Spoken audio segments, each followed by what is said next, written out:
Hello ladies and gentlemen and welcome to the School of Science. My name is Luke and this is the Everton Stadium update for the 19th of the 1st, 2024.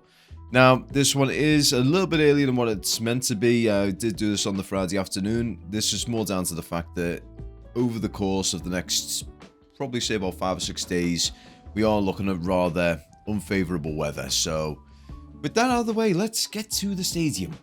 So the East Stand will be getting a rather nice update over the course of the coming weeks, as the barrel cladding will be getting installed, starting from the northeast corner. Now, as you've probably just noticed there, this piece of equipment is fairly small in the actual scale of things. This actually isn't the case, I'll be honest with you. The actual panels themselves are massive. It's more down to the fact that these are going on to the sides of the stadium itself. Now, I'm not going to lie. Myself, Nick, a lot of the other drone pilots, we all thought that these were going to be a lot bigger than what they are. But this isn't going to affect anything. I am more than happy to watch these little pieces go together bit by bit over the course of the coming future. Now, this is going to be across the east and west stands, so we're going to have to keep an eye on them on both sides of the stadium. Now, we could actually probably expect this to be one of those where we're going to have it on the east stand first and then over to the west stand. But time will tell. Now, in regards to the fan plaza, there has been some progress on the stone blocks getting placed, and when we go further down to the south side, you will see they are prepping some of the area for the trees to be planted later on. One thing that has been noted, however, is the old dock gates have actually been removed because they're no longer fit for purpose, and they are getting replaced with the severely heavy-duty grey steel gates. Now, when I say about these old dock gates, I'm talking about the ones on the north and south corners of Bramley Moor Dock. So these are the ones that sort of half linked it to Wellington Dock, if I'm not mistaken. I'm more than likely chatting on my rear end for that one. I'm just going off mental imagery right now.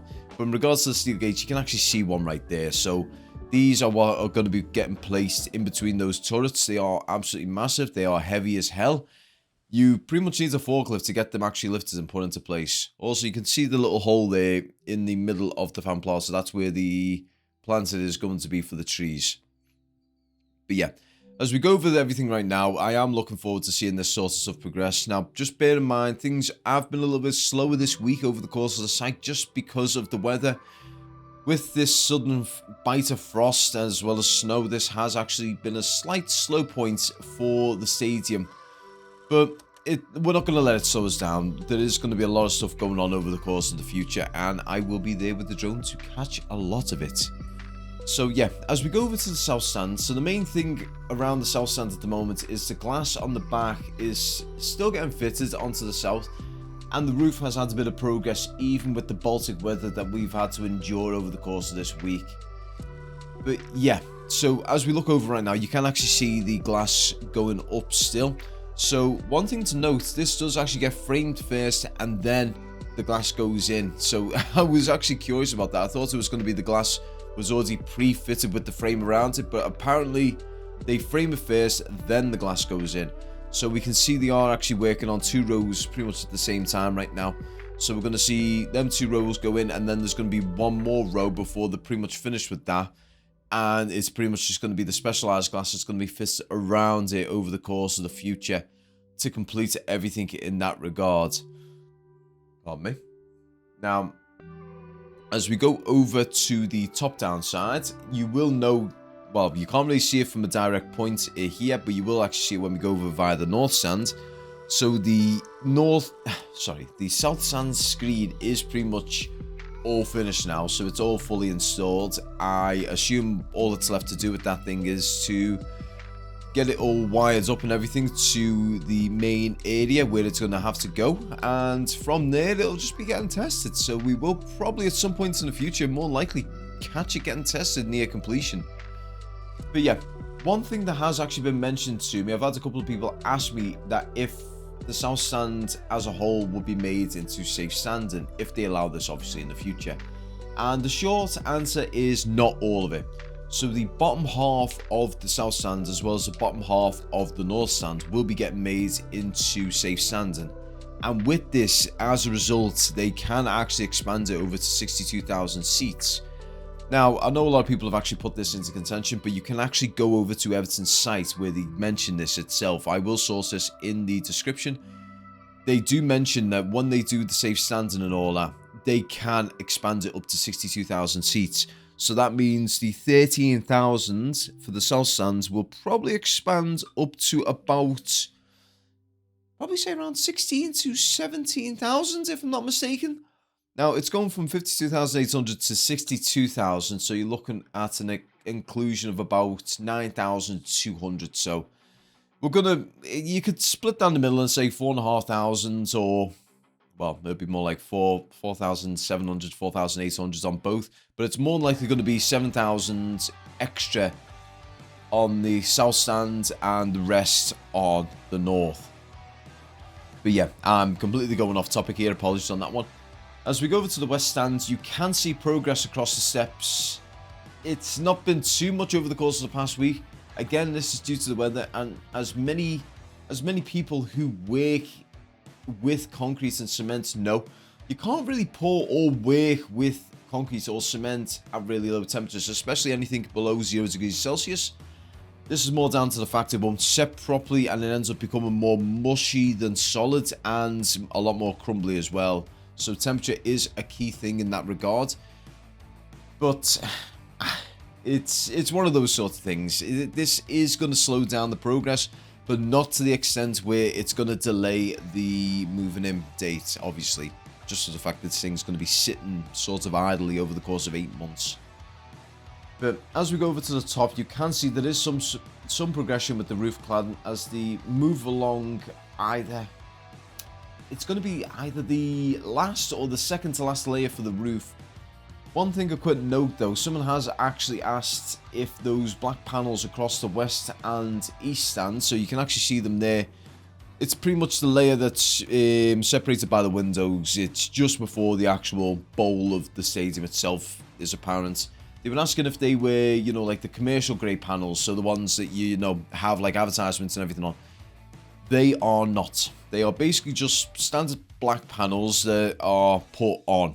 I don't know why they're not commercial ones where you have advertisements and everything.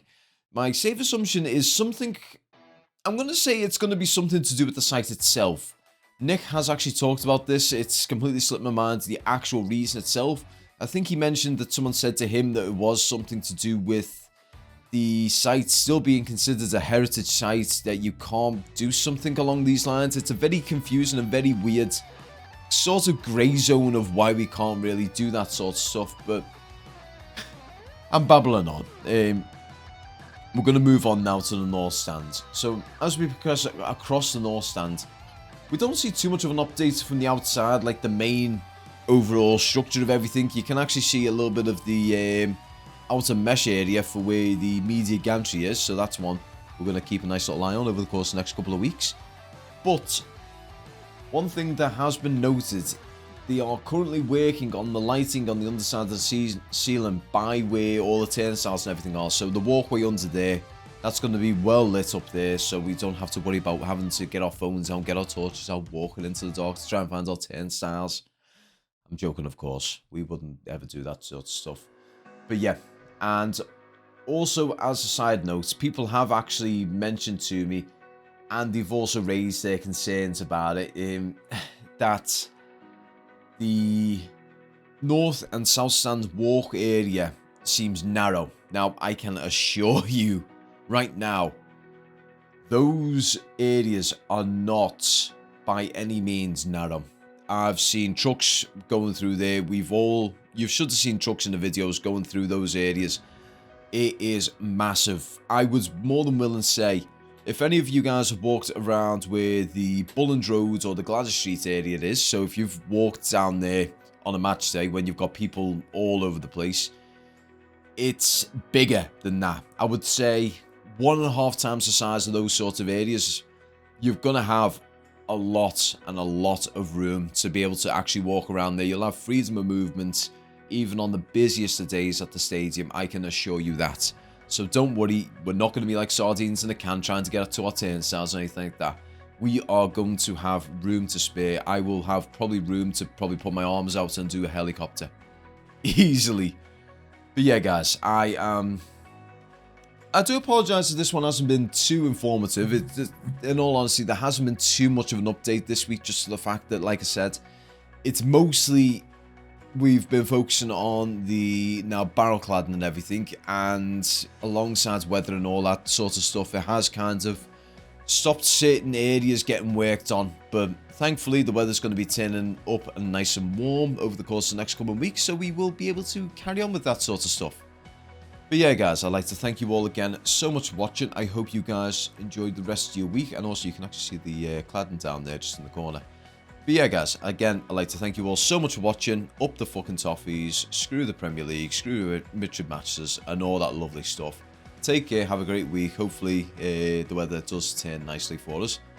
And peace.